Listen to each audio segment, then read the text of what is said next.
reframing is a very powerful technique that we use in NLP. As I always say, that there is no failure in communication.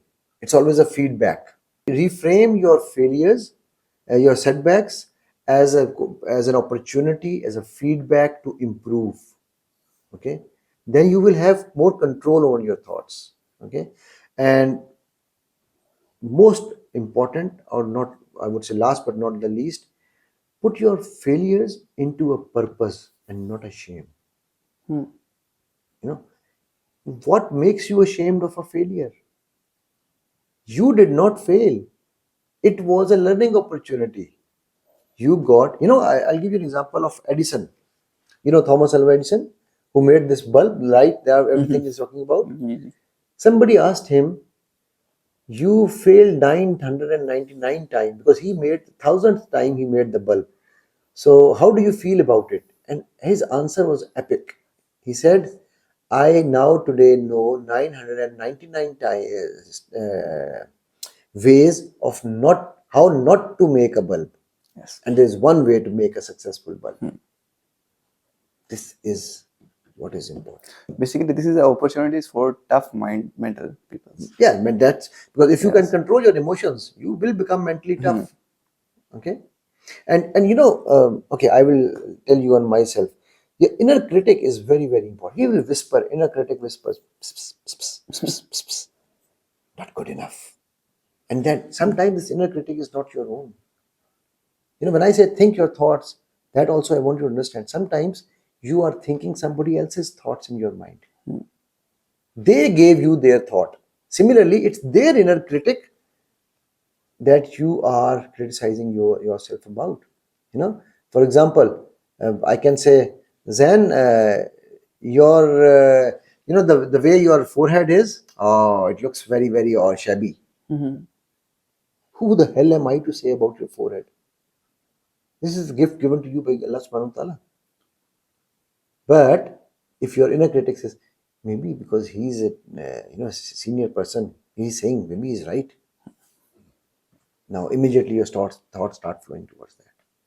Sometimes we develop these inner critics from the people who love us the most. I'll tell you how.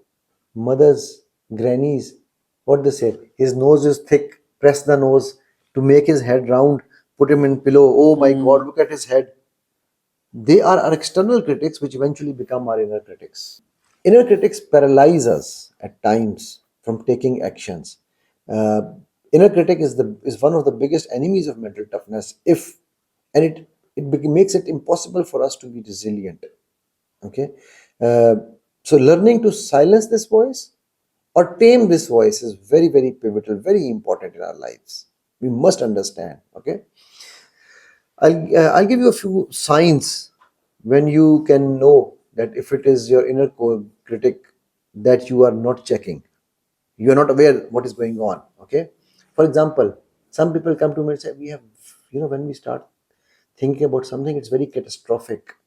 We always think about what worst can happen. It means their inner critic is bothering them. Red signal. Okay, or as they say in a movie, wrong number. Correct. Internal guilt. Oh, I wish I had not hit that ball. Again, it's your inner critic. Be aware of it. Okay. Exaggeration of failures. I have failed once, I can never succeed. Your inner critic is telling you. And maybe that is somebody else's critic, but you have adopted it now. Okay. You succeed 10 times. It's called generalization.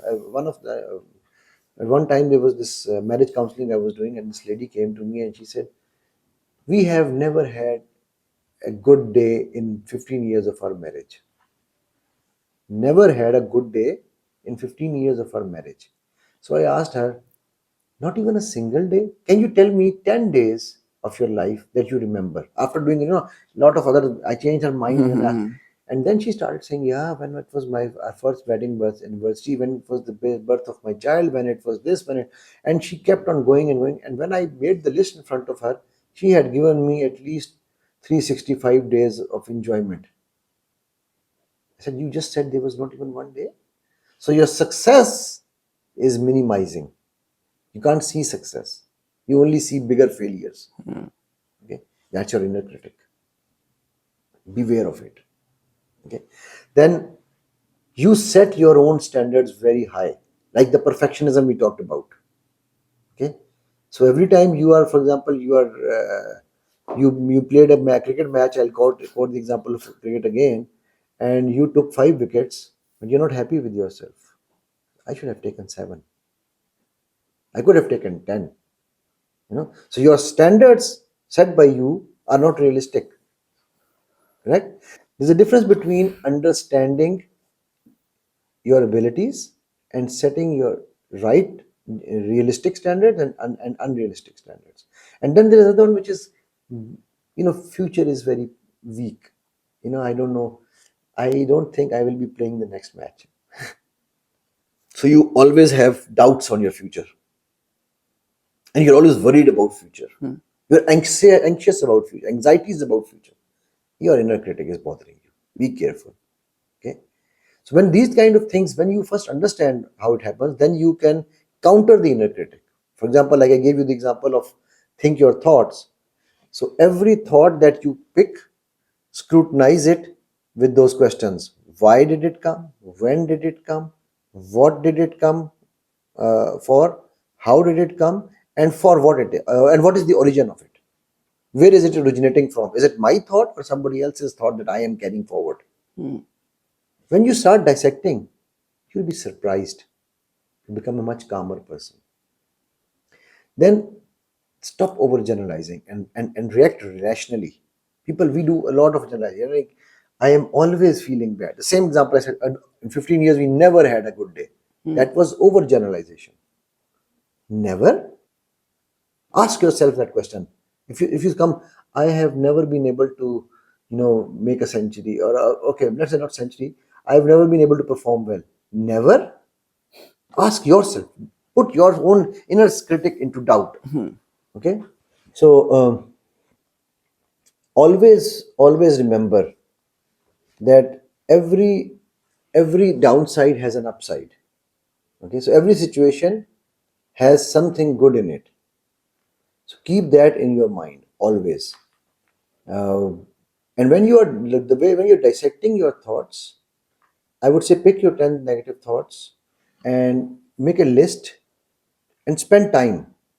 And for every thought that comes, write a reasonable response. Dispute every negative thought. Consider yourself as if you are helping a friend. Would you use negatives for a friend when you are mentoring a friend? Would you be using negative responses, or you would be framing positive responses? So make yourself as a friend and let you sit in front of you. Now you are helping this friend who is you and reframe his thoughts. Okay. See, the thing is that your inner critic is one thing that you have to understand. Your inner critic actually is nothing else but your own inner voice, right? So once you know what kind of voices you are playing inside, the language that you're using inside, all you need to do is be aware of it and reword it and reframe it, and you will be able to silence your inner critic. And one last thing, it's a very, very important aspect which I want to bring into your notice and your audiences. Uh, Navy SEALs or commandos, they are a classical example of learning mental toughness. And I have picked 5 points, typical 5 points that from their trainings, because these people are trained specialists to handle the most worst difficult situations. They can be fighting with crocodiles, and they can be fighting with snakes, and suddenly something else will pop up. So they are trained rigorously to apparently to physically handle those scenarios, but more than physical, they are mentally trained. And the top 5 things these SEALs do are, they are trained how to use positive self-talk. And when your critic brings in a negative talk, how to make it positive, how to use it to your strength. So they learn these techniques. The commandos and the, hey you, we are here for. So these are the motivations that give them goosebumps. Okay, they keep honing their skills continuously even after receiving mastery. How? For example, if somebody is done Tarzan swing over a ditch 1,000 times, do you think he needs to do it again? But they will do it again and again because 1,000 is just a number. If they do it 2,000, they'll become more affluent. So they keep developing the skills. They don't stop. For example, a batsman, a player, if he's, let's take the example of Babar Azam. If he has a great cover drive, do you think that cover drive he was born with? Do you think he should stop practicing that cover drive? The more he practices, the better he becomes, right? So they keep on doing it. Okay, then they have a milestone, which is like their ultimate goal. For example, serving the country, but they break those milestones into small. They have a big goal. They break those goals into small milestones, and that small milestone becomes their motivation to the next milestone and the next milestone and the next milestone, and makes them this makes them grow. This gives them the fuel to next growth level. Okay, then they always visualize the desired outcomes. They're very good in visualizing. Okay, I have to go there, I have to bring this, I have to get this hostage out like this. So they all practice as teams, as individuals, visualizing the whole event, the whole scenario, first on the paper and then in their minds. They bring the whole movie, they develop the whole movie. Okay, and while they're developing that, the last thing they do is they always anticipate potential problems that can occur in the journey. They know, they are aware this thing can happen, that thing can happen. So they keep an eye open for those potential dangers. If then any surprise comes, they are ready to handle that surprise. Okay, so these are a few things that I want to talk about on mental toughness with you. I'm sure you will enjoy that, and let me know next time we'll come and talk about something else.